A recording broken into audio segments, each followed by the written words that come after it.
All right, so it's about 3 minutes after, and we'll and start. Welcome everybody. My name is Pat Christmas. Day job just happened to be with the Committee of 70, but otherwise, like everyone else here, I have a real fascination and interest in ward politics, and I'm a member of the Open Wards Philly Steering Committee. Which, incidentally, before I forget, there are elections for the Open Ward Steering Committee as well. They'll be coming up this summer, right after these primaries. So do count on hearing more about that. We have about 750 people or so on the email list, which we always welcome more and more folks to join that list. But of course, we over the past two or three years, as we tried to make this little project a little bit more formal, getting bylaws and regular meetings and the rest, certainly we got to have elections for the quote unquote leadership and practice a little bit what we preach. So that will be coming up, and again, more information to come about that soon. So what we're going to do this evening, I see at least a couple of my fellow steering committee members with us tonight. Realize that tonight's discussion about how to campaign, other stuff after you get your petitions in, and leading up to, or what to do on election day. We will have at least one more get together before May 17th. But when we scheduled this meeting, we didn't also realize like this would be the last day for folks to circulate their petitions. I'm sure most folks here pretty much got the requisite number of signatures well before today, but surely not everybody did.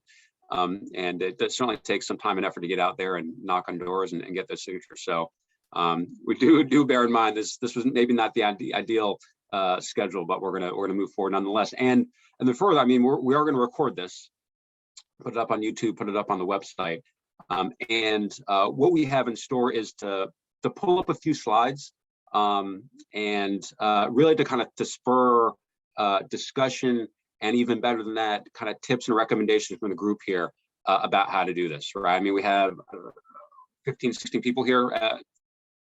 More common, and a great deal of experience, many years of experience in running for these positions. So that was the hope here as we walk through the slides, kind of spur some discussion. And I'm sure there are all sorts of things that will be put out there this evening that we don't have in the slides, or that we didn't think about. We have tried to put resources, tools of various sorts on the in the shared folder, which you can get through openwardsphilly.com. But again, as we stressed in the last several emails, if there's stuff that you don't see that would be helpful to have, either for you or if you think for anyone else running for committee person, let us know. We'll try to find it or generate it. I do see, for the most part, familiar names, familiar faces, but for those of you who are new, Open Wards Philly it's a volunteer project. Again, we have a 9-member steering committee. Again, all the seats are coming up for election in June. And the basic premise of this whole project is to kind of work and encourage and support a ward system and wards that are more open. And there's a little bit of discussion about what that means. But at the end of the day, the most important thing, at least from where we see things, is that committee people have agency and decision-making authority, decision-making power in their ward, right? That plays out like a little bit different, certainly across all 67 wards, even across those wards that are more open or are open, it looks a little bit different. But that really is the most important thing. So with that, I'm going to pull up these slides to walk through at least the first one or two. And again, please, if you have thoughts or questions, I'm definitely going to pause and open up the floor. Jump right in there. I mean, I'll try to keep an eye on the chat, but I think even better if you're comfortable going off mute, throw out there what you'd like to share. Please don't go on for 5, 6, 7 minutes. But if you have a thought, something specific to share with the group, that would be really valuable, and that's really what we're hoping to go for this evening. Definitely not me just reading off what's in the slides here. So bear with me for 1 second as I pull this stuff up. All right, and I don't have to go full screen. I'll just go to slideshow. All right, so this again this evening, for the most part, campaigning, and to some extent like election day as well. again, we'll have at least one more session before May 17th, where we can certainly touch on election day again, what happens, what's not supposed to happen, what to look out for. And then also critically, like the ward reorganization meetings that happen several weeks afterwards. We'll get to that either later in April or early May. So this evening is that campaigning, right, for lack of a better term. And the last session we had around how to run was focused specifically on, of course, on petitions, which were due 2 hours and 8 minutes ago. So there are a number of different schedules or calendars you can or lists of tasks that you can go through. This is a very, very generic one that I'm putting in front of you here. Certainly could have, and certainly also previous to the advent of mail-in voting, you could have probably broken this up a little bit differently in terms of nomination petitions.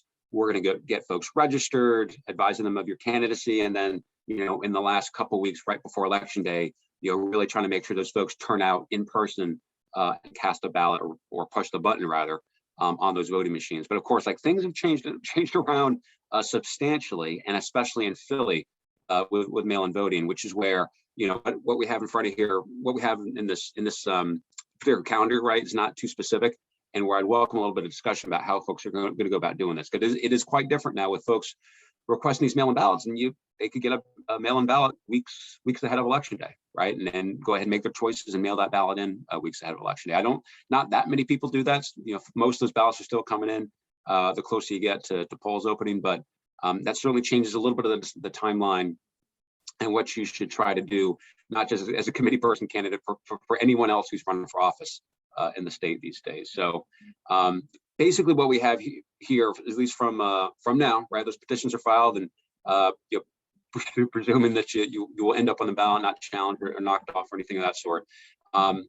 Basically trying to make sure folks know about your candidacy and know to vote for you, right? Whether they are pushing that button on the voting system on election day on May 17th, or which can be very much more likely here in Philly, is to make sure they bubble in the little oval next to your name on their mail-in ballot. So you've already reached, of course, contacted a number of, if not full-fledged supporters, then potentially, surely likely supporters, the folks who signed your petition.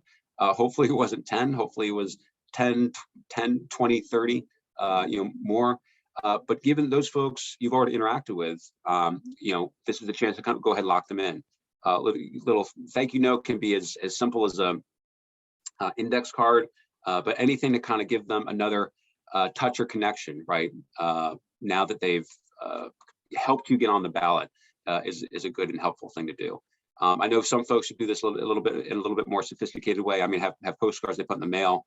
That's an option as well. Not super expensive. Maybe costs a bit more than dropping note cards off in mailers. But again, as long as you're circling back in some shape or form, that can help you lock in those votes. And I guess I'm going to walk through these kind of quickly right now, and then we have a few other slides that go through try to go through these other topics. So we won't quite dive in yet with kind of tips and recommendations from the group. Hopefully, I mean, you have some sort of voter list you're going by, right? I'm sure you weren't knocking on random doors over the past 10 days or so to get folks to sign your petition. So how you organize that list, and maybe track who's going to be supportive of you. Campaign literature, right? Flyers, leaflets, business cards. No one here is getting on TV. No one here is going on the radio. But the literature that you produce really can matter, especially when folks are voting by mail. And if there's anyone here who you didn't get your petitions in, but you're still thinking about doing this and doing a writing campaign, that literature will become very, very important to communicate to folks what they would actually have to do, an extra step to actually vote for you on those voting systems or on the mail-in ballot. Knocking on doors, that's certainly one where everyone here is cumulatively knocked on thousands of doors. We welcome kind of thoughts on what to do, what not to do there. And then another, of course, another kind of programmatic thing some folks get into is, and hopefully that you're doing already, right? Hopefully you are already kind of a leader on the block, a leader in the neighborhood, leader in the community, is getting involved in a community event. And whether you're hosting it or participating in something that's already on the books, write this. And this is what a lot of our discussion in previous meetings and sessions kind of got to already. If you're not already kind of doing some of that stuff, I mean, this position may not have been exactly for you. Yeah, the next deadline's here, right? This group knows about. We got a voter registration deadline, which is 15 days before the election, no longer 30 days before the election. Just for what it's worth, we don't need to open up a big discussion about this, but the Act 77 of 2019 mail-in voting law included a bunch of things, including this 15-day voter registration deadline. This is a law that's being litigated now and is before the Supreme Court.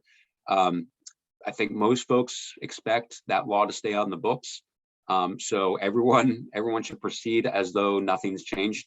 Nothing is changing, and that 15-day voter registration deadline is staying where it is. Mail-in voting is staying where it is. And with regard to mail-in and absentee requests or applications, those are due 7 days still before Election Day. The one asterisk I'll put on that, and this is really, really important, especially if you're interacting with voters already, is that if they do want to vote by mail-in, they got to do that early, or at least it would be very, very helpful if they do that early, and online as well, preferably. And that's good for election officials because they get that application hopefully well before the deadline, well before the surge, and they have a better chance to process it quickly and then get a ballot out the door. This has always been a problem when like a whole bunch of voter reg applications or a whole bunch of mail-in or absentee applications come in. We're out of that deadline, and then our election staff got to work late at night and into the next day getting those things processed. So apply early, apply online if at all possible. Minimizes the risk of mistakes both for the applicant and for the election clerk. And then also, the 7-day window we have for voting by mail, unfortunately, is causing a bit of a disenfranchisement problem. Folks who apply on that very last day, that application has to be processed. That can take a day or two. A ballot has to be sent out from the county election office, right? That'll take a day or two or three, depending where you are.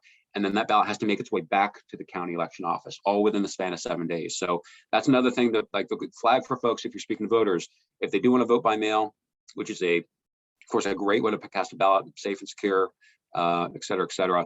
They do need to apply as early as they can.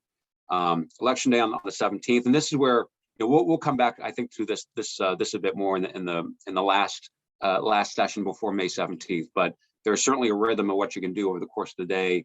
Greeting voters, canvassing the neighborhood, grabbing something to eat, and then greeting voters before the end of the day. And then lastly, of course, and this is what, again, we probably won't talk about this very much this evening, but we will at the last session before May 17th, is the ward reorganization meetings, which of course is, as far as open wards and ward governance goes, matters a great deal who the ward leader and who the officers will be. So that's just at a glance what can happen between now and the 17th. We have a few slides on those that come up between now and May 16th, but I'll pause for a second. Initial kind of thoughts, questions, comments to start. I mean, things that we didn't include here. I mean, one I'll note is like the timeline to file objections to folks' candidacy on the ballot. Right, we don't have that in there. That is 7 days after today, which is March 22nd. But that's a much more complicated process, and we're at least to open wards, we're certainly not getting right in the middle of helping folks object necessarily. I mean, if folks are getting challenged, we'll try to direct them to resources, but otherwise trying to avoid getting right in the middle of those situations. But Pat, can I ask a question on that? Please, fire away. It's Andrew Ross, not on getting involved, but I saw where you can request from the commissioner's office a copy of other people's petitions that are filed, which I think might be helpful, at least in my case. Do you know exactly how to go about getting a copy of the other petitions? Well, only that I understand that they will be available. We had a little bit of a discussion amongst the steering committee, and I think the quick consensus was, like, if that's public before, we'll get the scans of those petitions and put them in a Google folder for everybody to have access to. Yeah, Pat, the guy at the Board of Elections, I forget who it was, but he told me that they were likely to have that by sometime tomorrow night. I don't know if anybody heard different. The actual folder with the scans, but then the list of people who filed like in spreadsheet form is going to be available like a week from now, he said. Will So there yeah, be, it sounds like we wanted to put the scans out there for everybody in like a shared folder as soon as we could get those. will there be drop boxes for mail-in ballots, or is that not clear yet? Yes, yes. I mean, I certainly, we haven't heard anything to suggest that there will not be drop Because boxes. we can also, in advance, hang out around the drop boxes, or we're not allowed to do that. Oh, as far as like campaigning, right, running for committee. Well, the thing about the Dropbox, I mean, by the Yeah. time someone's walking up towards a Dropbox, Yeah, you they've know, already filled out. yeah, they made a choice envelope inside the return envelope, and they've, yeah, I think that's a pretty done deal. But you know, this is the one point I will make about Dropbox is they are quite important because of that 7-day window I just mentioned, and because these ballots have to be back in hand by 8 o'clock on election night. The drop boxes are like a really critical feature for our elections going forward. I don't know, and I don't think we'll have a whole bunch of satellite election offices like we did in 2020. Those are quite expensive, but the drop box we should have. But yeah, Barbara, it's a great question.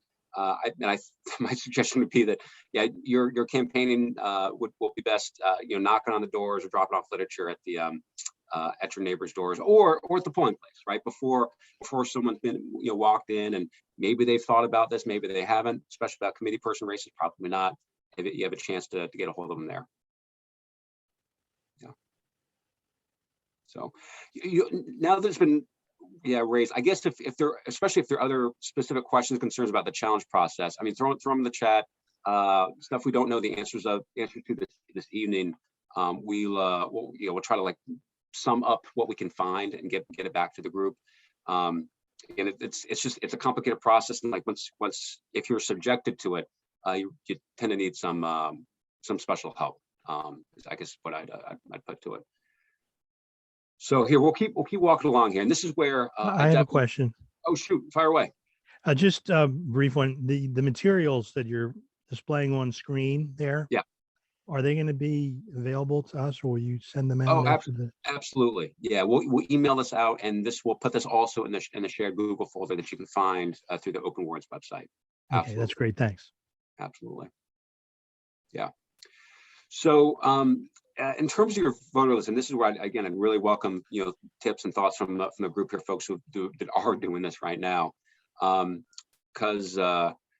Just for example, what we put on the Open Wards website are the full voter list for the city, but broken up by ward and by party, right? So all the Democrats in the first ward, Republicans in the first ward, you would have to do a little bit of Excel work to pull out the folks who are only in your division, and then further to do any sort of sorting here. So if you need a little bit of help with that, you'll let us know in the Facebook group or drop us an email, and we're happy to help there. But you certainly don't want to have the full ward list when you're going about this business, right? That would be thousands or potentially upwards of 5 figures worth of voters. And when you're starting to sort the list, especially if you're going to be going up and down the block, right? It'd probably try to make sense to try to organize it by street. And then further, if you can, on top of that, by house number, so you can go, house by house, know who's there, who's registered in your party, and be obviously able to skip over houses, skip over apartments that you wouldn't need to hit. I seen different guidance here on how many times to knock on doors. Whether it's once or twice or 3 times, it kind of depends on how much time and how much ground you can cover. And also, if you're doing this in a bit more sophisticated way and actually like tracking exactly how many votes you think you need to get to win, you'll surely plan your canvassing around that number. But regardless, at a minimum, like you want to have the voters for your division, and if you can organize that list that you can easily go through it as you're walking down the street. And then, further to the extent you can on that paper, it would certainly make sense if you're spending all this time speaking to voters, have a very simple system for how to indicate how supportive they may be for you, right? It could be a 1 to 5, an A to F, whatever it is going to work best for you. Certainly don't spend all that time knocking on doors and meeting folks without making some note as to right. If someone's gonna be more supportive, it'd probably be worth your time to have a small follow-up touch or connection before election day. If someone's like, nah, there's no way I can't support you, or no, I'm not going to vote, period, leave me alone, like, just don't spend more time with that particular person or household. And then, lastly, to the extent you can, and if to the extent folks are willing to, probably be helpful to gather up emails, especially if these are folks, these are voters who you're gonna want to stay in touch with, right, to do your job as a committee person. Our addresses, residential addresses are a fine start. Email is better.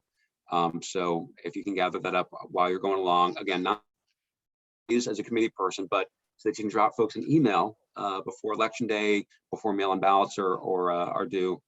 That'd be very, very helpful information for you to have. So I'll pause there. Again, realize this is kind of like a very generic kind of overview of sorts of things. Again, want to open up to the floor. Other things that folks do, things that folks do differently. Fire away. I just have a clarifying question. You're mentioning, you may have answered this question, but you mentioned the street list that you're referring to with the addresses and arranging it by street and stuff like that. That's the same list that we use to get the signatures, correct? It would be, yeah. Okay. It would be. Okay, thanks. Thank you. Yeah. And let me put this question out. Did anyone just get a street list directly from the commissioner's office? If so, like what was the format? Did they give it to you just for your division? Did anyone do that? I got a street list. I don't know if it was from Open Awards or not, but it was the whole word. I had an Excel sheet, spreadsheet, and I had to narrow it down, and I was able to do that. But that's where I got mine, not directly from the city. Got it. Okay. Oh, I got a question here about texting. Yeah, getting phone numbers to call and to text. Thoughts on that? I mean, that's obviously something that they'll do. Folks running for public office. I'm not sure if anyone here would like the digital platform to do it in huge numbers. Mike Swayze, what do you got? Oh, sorry. Michael, I thought you just went off mute there. I had a thought. Well, I would say about texting to my fellow committee person, Lori. We share the same division and we work very closely. In terms of texting, I think you really want face-to-face contact because people, if you're running for the first time, people want to get to know you. They want to see your face. So I would say texting for other offices is good, but I would say face-to-face for committee people candidates is the way to go. Yeah, for sure. Yeah, I think whether it's texting or phone calls or emails, similar to that little postcard or note card that you might drop off in someone's mailbox when you're following up, right? It's like a little follow-up nudge to remind folks about your candidacy, that the registration or the mail-in deadlines are coming up, things of that sort. But yeah, certainly agree to really. I want to put in that. I'm sorry, I just want to interrupt. I want to just make certain everybody knows. Don't put anything you've printed out in mailboxes. It has to be left indoors. I mean, unless it has actually gone through the mail, you can get in trouble for leaving it in mailboxes. At least in my ward.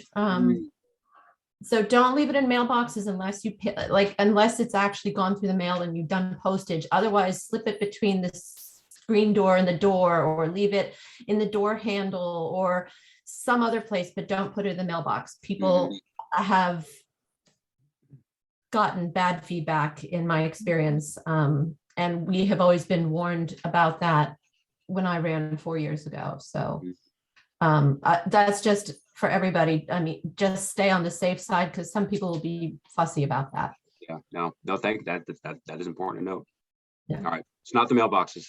I'll scratch unless, I mean, if you have physically mailed it, that's fine, but don't drop it in the mailbox when you're going around your neighborhood. Yeah. I concur that you're not allowed to use mailboxes. Yeah. Does anyone I did have an a alert? question Oh, yeah, shoot. is about the email addresses and phone numbers and stuff. I mean, is there some source for that information? I don't think I have that information. Emails, I think I think those you have to gather when you're knocking on doors and visiting folks. Okay. The phone numbers, may be part of the original voter file. I'd have to go back and I can't remember if the version that we posted on in the shared folder has them or not.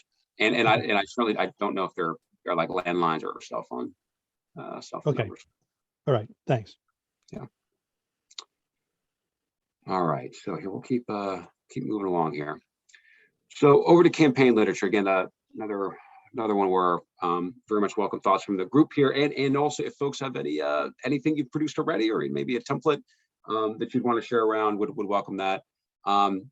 This of course does not have to be elaborate at all. I mean, pretty much everybody makes this on their own, makes it in house, and basic things, right? Who you are, how you're already involved in your community, why you're running for this particular position. Certainly, maybe don't want to take for granted that people know what a committee person is. So you may have to note that a bit, and what you'll do specifically, in this role if you're to win. And of course, lastly, how to contact you, whether you include your personal email or one you've created specifically for your committee person duties. I guess would be up to you. Also, whether or not you include a phone number would also be up to you. If anyone has done that with this before, I'd welcome thoughts on that. At the bottom, just like on any other piece of campaigning or electioneering material, you have to put who paid for it, right? Which would in this case be you. Even if you're printing this out at home, plain it safe, just putting that notice at the bottom, you should do, and doesn't have to be huge, but certainly has to be big enough so that folks can see it without like a magnifying glass. So just basic stuff here, and depending on how you put this together, and what's a Word doc or a PowerPoint slide that gets printed front and back, you can try to work in some bit of voting information as well, whether it's just the PhiladelphiaVotes.com website, which is probably the best single website to direct folks to, perhaps even more so than the Votes PA state website. That URL and a QR code so folks can quickly get there. And again, if they need to register, request that mail-in, check out the voting system, all that stuff, they can easily get to. And if you have not space for nothing else, then that's just the website and the QR code, and maybe even when the polls are open, right? That's the sort of stuff that might be helpful. And again, just kind of running through ideas here, but that's where the templates or examples we'll share around will give some other clarity. Michael, please fire away. Yeah, just like all the other candidates, we will have ballot buttons. So that is something else that should go on your literature. Absolutely. I mean, we'll be the lowest at the low, all the way at the bottom, but. Yeah, great thought. So this is why this is a group effort. I already have several things they'll be added to these slides or changed to these slides before I go to everybody. Great. Other thoughts, comments? I mean, has anyone drafted something up already, or printed it or circulated?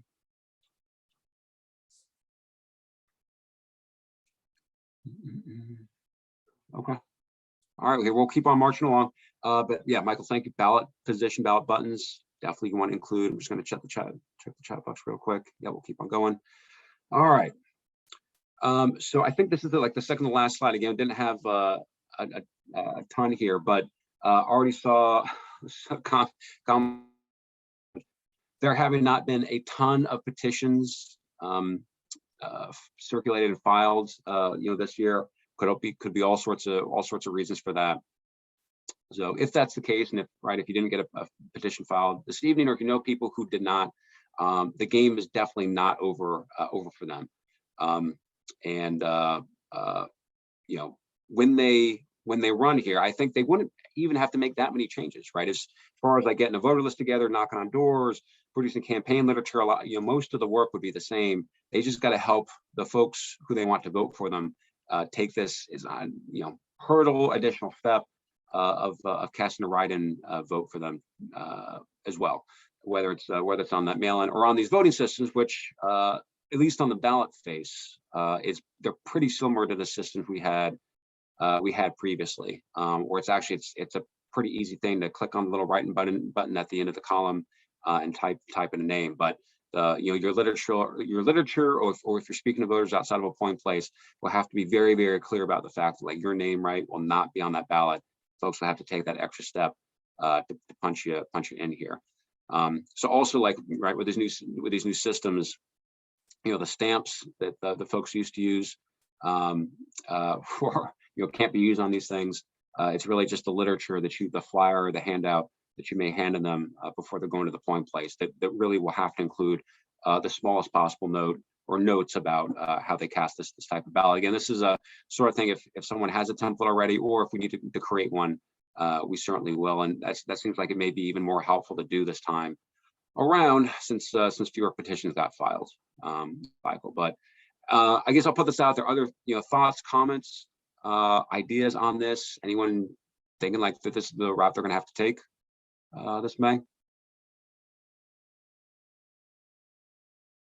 Imagine this is like probably like a hyper-informed and engaged group, so everyone got like their petitions in timely today. Oh yeah, Michael, go for it.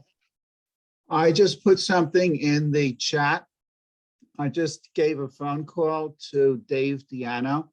He is the owner of VoterWeb, which is one source for obtaining a street list for your division.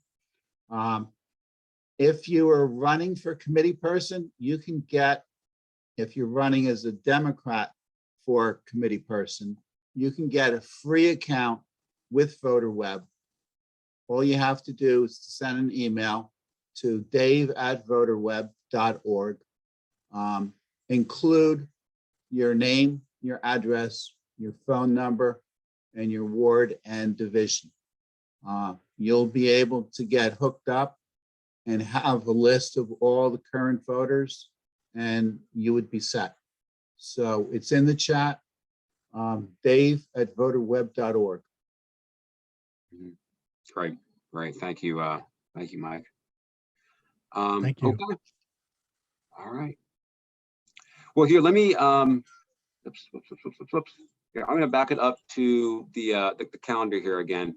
So let me put this out to the group, at least before election day. I mean, are there any other steps, tactics, resources, especially between now, and Monday, May 16th, that folks were thinking about, or folks are planning to do, and folks that we should flag at least initially here this evening? Again, realize this was kind of like a very generic walkthrough to start.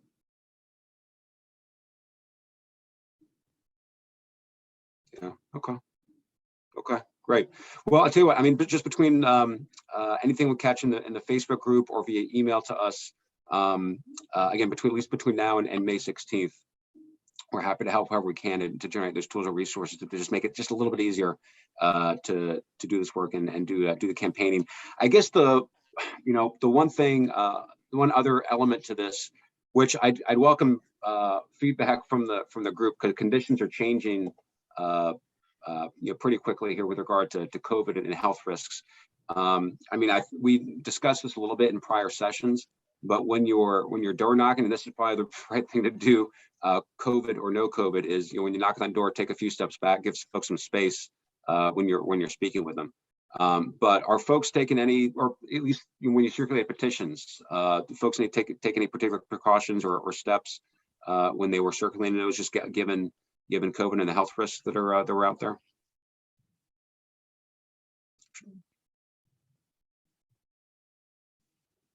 Sure, folks.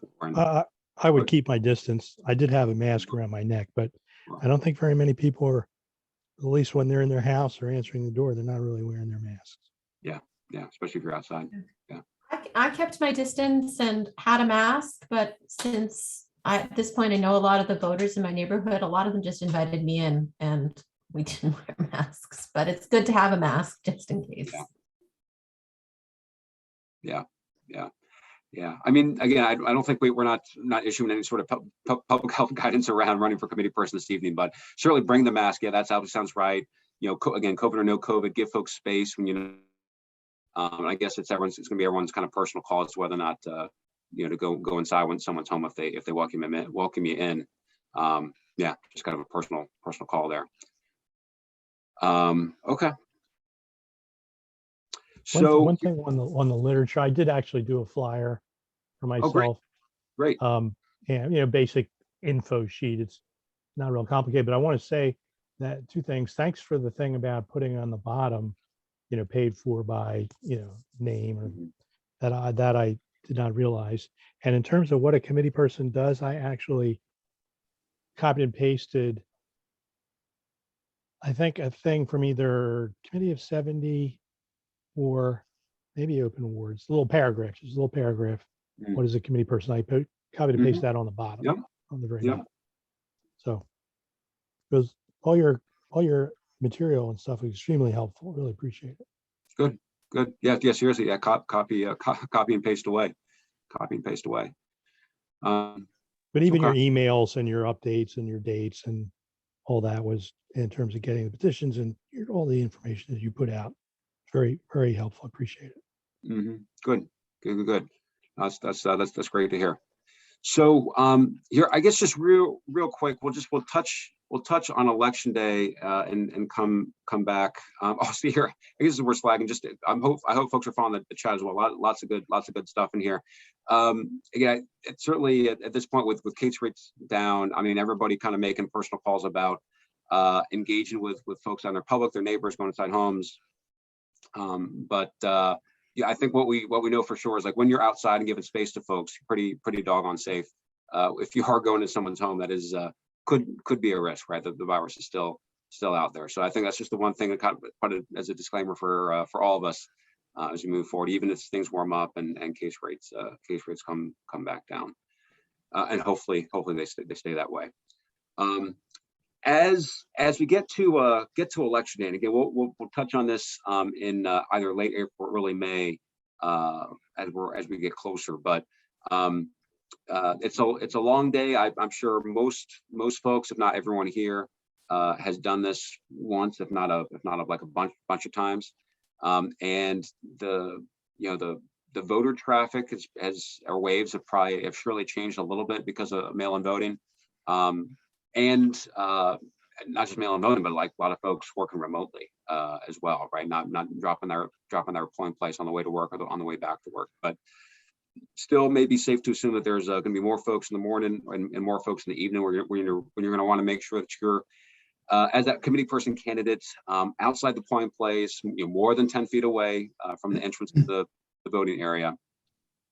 And handing out your literature again, even then I'm sure like giving people lots of space and giving them a very quick pitch about your candidacy. I mean, pretty similar, I would think, to what you're doing, knocking on doors. I know John with us as needed has put together some great stuff on door knocking 101 that's actually on the in our shared folder about making sure you keep your pitch brief here. Right. I think for most folks, Tyra, I think you made a comment just now about if folks open the door and see on the ring system, they're probably curious about what you're doing there. So you can take them up on that offer, but don't keep them at the door for like 10, 15 minutes, like when like they got dinner going, kids in the house, like, if they got a couple minutes, that's great. But then let them be in probably pretty similar at the polling place. Don't want to hang someone up for too long. But just a quick pitch on who you are and why they should cast a ballot for you, right? And then they have your literature, and they can go on in and hopefully they press that button number that Michael pointed out. You may want to canvass the neighborhood a bit more, at least midday, if you can. And if you've been in your voter list tracking who's supportive or likely supportive of you, if you've had a chance to go into the if you have a poll watcher certificate, go inside the polling place and see who's cast a ballot already. You may even have an idea about who's supportive of you but hasn't cast a ballot yet, mail-in or in person, right? You can try to target your midday canvass to match those folks who are missing, and then kind of book into that, greeting folks at the polls until 8 o'clock, which as always, if folks are at that polling place in line by 8, they should be good to go and able to use that voting system. But let me pause there again, because there are a bunch of folks who've done this before. What other kind of guidance or tips or recommendations would you put forward about on election day, and how you go about trying to get as many people to push the button for you as you can? Pat, I would just remind people to have a button or some kind of sign on the, that they're wearing when they're standing there. Sometimes people don't want to stop, some people will, but it's helpful that they can see your name and ballot number as they go by, whether they take your literature or not. Yeah, absolutely. Great recommendation. All right, keep them coming. Anything else comes to mind for folks? Okay. Well, that's a great thought. Do make sure you have literature of some sort. Do not expect that person is going to remember your name or your button number when they walk up in that polling place. Surely, if they have to write in your vote, not only do they need to know who you are, but how to actually vote for you. And again, we can make sure there are at least a couple different templates in the shared folder for you to copy and use. Again, I mean, whatever we put out there, please copy and paste as you see fit. The only other, I guess, couple notes I'll make on election, and again, we can come back to this and talk a little bit more about it in depth at the last session before polls open. But you do want to make sure you're at least 10 feet away from that voting area where the voting systems are. That's not always external or outside to the building. It often is, but not always. Especially if it's nice weather. I mean, folks tend to gather outside of the building anyway. Right, the folks running for committee person, the volunteers for the other campaigns, everyone's kind of vying for the voters' attention, running as the voters kind of run through the gauntlet, gathering up flyers. But that's one thing to keep in mind. If surely no one here will be doing this, but if you do see things that are across the line, right? If anyone's running into that voting area with literature when they're not supposed to, obviously harassment or intimidation of any sort. Any potential violations of election law or district attorney matter, there's a hotline we've been using for years. We'll make sure that's like very clear and readily available before May 17th. But the DA's election law violations, if there's other stuff, they could be questions, could be problems, right? Polls not open, issue with the voting system, lines starting to form, missing poll workers, administrative or operational stuff is the city commissioner's office. And again, there'll be a hotline number for that office too, that'll be open and live on May 17th. So again, didn't want to spend like too much time on that this evening, especially with what the numbers are, but that's generally the breakdown on who's responsible for what. Tyra, over to you. Yeah, I just wanted to mention that if you are running in a division that already has a committee person, especially if it's somebody endorsed by your ward leader, and if your ward leader is not happy that you're running, just be prepared to possibly have some tension outside the polls. This happened to me 4 years ago. I ran against my ward leader's hand-chosen successor for an open spot, and I won. But he came to the polls and kind of yelled at me that day and said, "Why are you doing this to me?" And I would advise people, if that happens to you, be positive and just say, "I'm doing this because I want to do voter outreach and voter engagement, and I'm really excited to, get involved." And just sort of ignore the negative stuff. But I mean, I've heard through various grapevines that there are ward leaders who are a little freaked out right now because people they don't know and haven't chosen and haven't vetted are running for committee person. And if you are running against existing committee people, be prepared for possibly a little bit of tension outside the polls, because they will be handing out literature that their ward leader has given them. It will have their names on it, and it will be like ward printed stuff, those endorsement sheets that someone always is trying to give you outside of the polls. And you won't have that. So it's really important to engage with your neighbors before election day, so that low information people don't just see like, well, my ward leader, I've been given this, why should I vote for you? So I'm just, it can be a little awkward if you're not expecting it. I was a little taken aback 4 years ago, but it's fine now. I mean, he's still mad at me, but whatever. I just wanted to put that out there as something that can happen. Yeah. Unfortunate. Can we counter to a degree by, saying, is there such a thing as an endorsement from Open Wards? Or can you say that, you're running with the support of Open Wards? Can you put something to that effect on your literature? Andrew, that's a great question. We've it's been a little bit of while. It's been a little while since we've had discussions of that sort. I mean, I can tell you right now, Open Ward. I mean, there's been no discussion at any of these meetings or among the steering committee of doing endorsements or anything of that sort. Certainly, everyone is free to say, like, I support those principles that Open Wards Philly has put out there. Yeah, I mean, this particular group or project won't be putting out specific endorsements. It was also raised several times, like, should Open Wards start up a PAC and it's who are pledge themselves to the principles, and there was a little bit of back and forth on that, but I think that's a sort of tactic that we're gonna kind of step away from. But everyone is certainly more than free of saying, hey, I am all for those principles that and best practices that Open Wards Philly has put out there, for sure. Sounds good. Yeah. Tyra, thank you so much for putting that out there, because that's absolutely real, and that happens in some parts of the city, especially those parts of the city that are changing. And some of that friction may come up sooner rather than later, once folks see, right, who's filed petitions, right? We all live right next to each other in this town, and you might come up against that. But I think your response sounded to me like as good as anything. Hey, I'm a part of this community. I'm just trying to be helpful here. I'm not trying to knock anybody out or take anything over. Just want to be part of this community. I mean, that sounds right to me. I mean, has anyone else encountered that already or before, or anticipating any of that? Thanks for that heads up. I haven't encountered anything like that, but it generates a question. Should we expect that whoever else might be running in our division would know that we're running? Is that just normal that everybody knows who's running, or no? I would assume that if they are candidates being put forward by the ward leader, that the ward leader will tell candidates that there is another person, and you can expect them to be there, and they will be told. And if you are curious about who's running, that should be available at the city commissioner's website, and you can find that out. Well, how would the ward leader know? Well, specifically, how would my ward leader know that I'm running? Because it's a matter of public record once you've filed your petition and are on the ballot.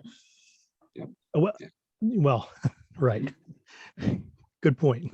And it's their job to know this stuff. Right. But good point by you. Once the ballots come out. Yeah. We're just once the petitions filed as Tyra noted, and there's an actual list, which will be very soon. Yeah, the ward leaders, as we do, they will check that list right away. Right. To see who's filed. Absolutely. Got it. Yep. Thanks. Hey, Pat. Yeah, Mike. Actually, there has been a list out already. Anyone who went on the city commissioner's website to secure and download their petition, the information that candidate typed in goes into a database. That database is then put into a spreadsheet, and anyone who wanted the names of people who downloaded those those petitions forms are able to get it via email from the commissioner's office. So 2 weeks ago, that information was available. There were like 1,300 people, and all of their names and all of their ward and division numbers was already available. So many of those ward leaders probably have that list. My ward leader does. Well, I didn't manage to fill out that form, so mine wasn't on there, luckily. But last time I ran, my committee person was also running, and they are the judge of elections. So it did create a sticky situation on election day. However, I was also a poll watcher, so I was in and out all the time. And like it's been mentioned, like, we're all neighbors here. So like we kind of have to like live with each other, even if even if we want to be confrontational, at some point you kind of like got to put it away. And in my neighborhood, like we have a strong IBEW presence. So there was an IBEW person handing out literature outside the polling place while my committee person was inside the polling place, sometimes doing the same thing. But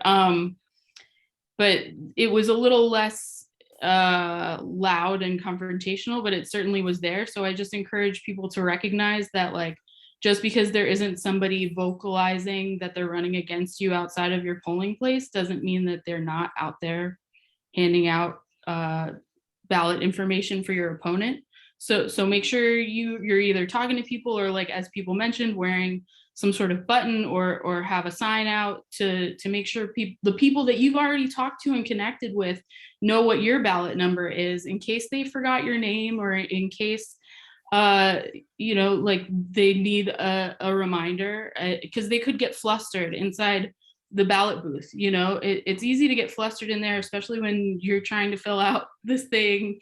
So the more information, the better. And just like being very basic, as Pat mentioned, like keep it simple, but make sure you get your point across so that people know to vote for you specifically. So thank you. This is all really interesting information. So bottom line, since evidently anybody's going to know that I'm running. So if I wanted that now, see who is running in my division, how should I do that? How should I get that information? We'll get that list, because it's going to be publicly available, and put it in the shared folder that we link to off of our website. And we'll send a follow-up email to everybody as soon as that's up there. James, I'll also make sure I flag it for you when it's posted, so you can see. But okay, that's one of Open Awards is kind of roles will be to just put the stuff out there for everyone's consumption, whether it's the list of folks who filed, the scans of the nomination petitions, tools and resources for folks who run, everything of that sort. Since we don't have a dog in this fight. Okay, thanks, appreciate it. Yeah. Okay. All righty. Well, here we got about 5 minutes left. This was terrific as expected. A lot of great thoughts and questions and recommendations, actually, and a couple things were actually really important to put forward, and in one case, correct.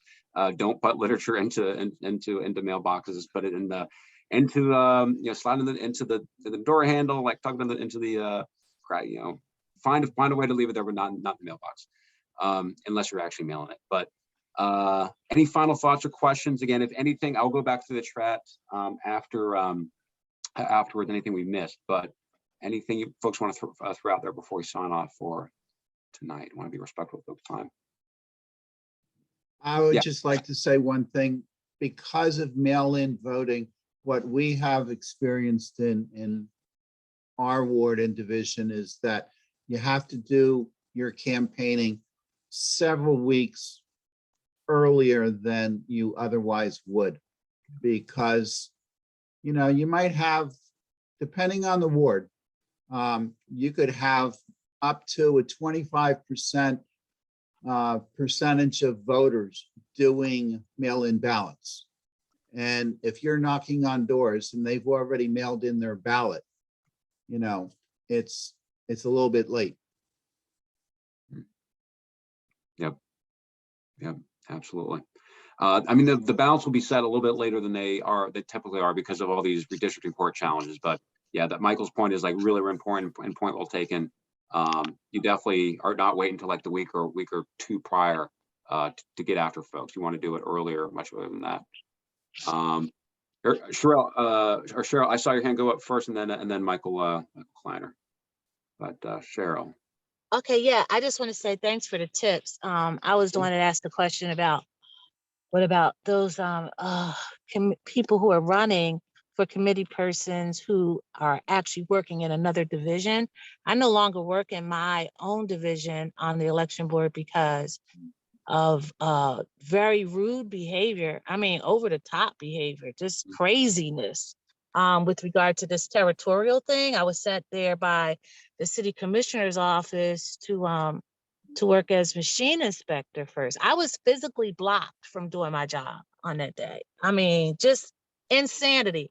I actually wrote a letter to the city commissioner's office, right? And I spoke to a couple of people down there. I don't know if anything, I don't think anything really ever happened. All right. I went back the second time, the next election cycle, same thing. The committee person actually works in Anthony Williams's office.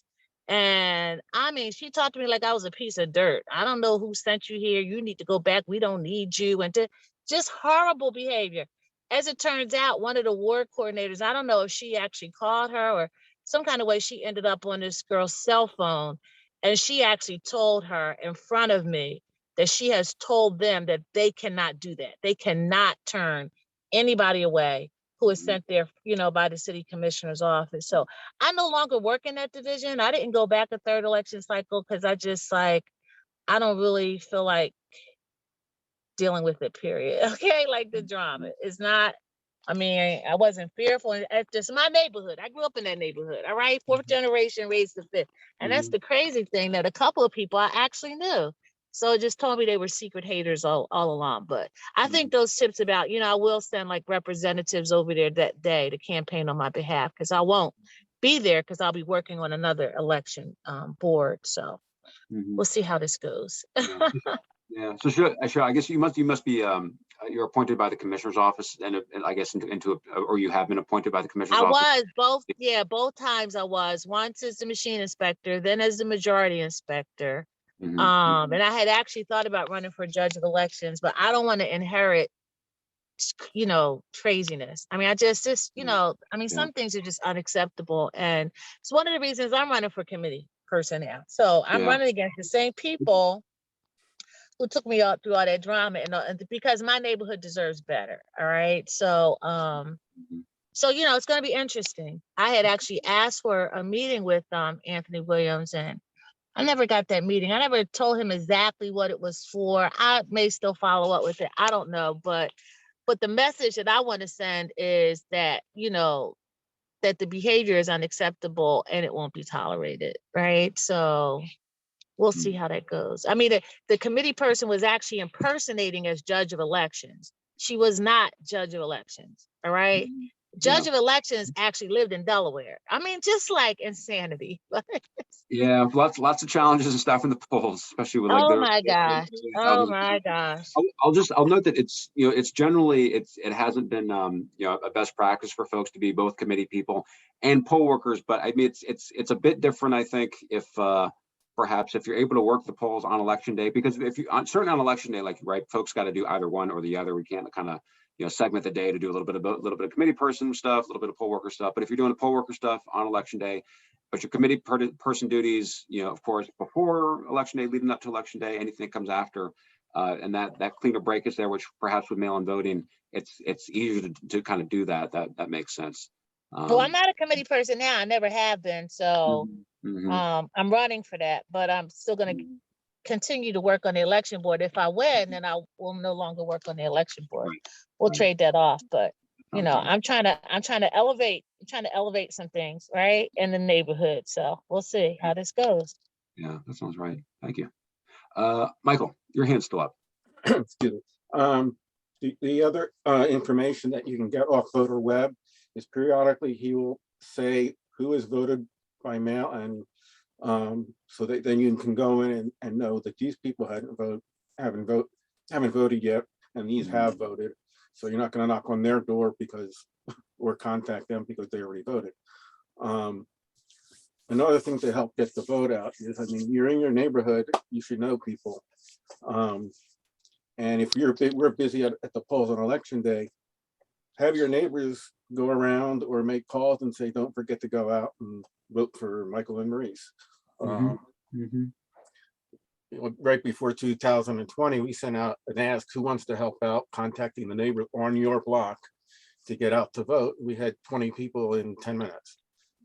So now we can call on those people to help us reach the voters, and the ones that are on their blocks, that they're talking directly to their own neighbors.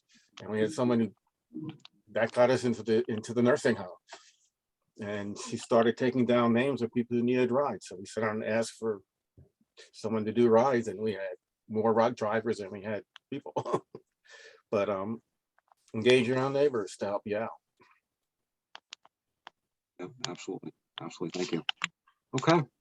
All right. Well, thank you, Michael. Thank you, Cheryl. Thank you for everybody for joining this evening. This was like, again, it was exactly what we're hoping for, with the all the knowledge is going to be just on the line this evening that would be really the kind of the source of discussion and kind of the best guidance. So again, we'll package this up, email it back out, including the slide deck. We'll probably make a couple additions or edits based on the discussion this evening.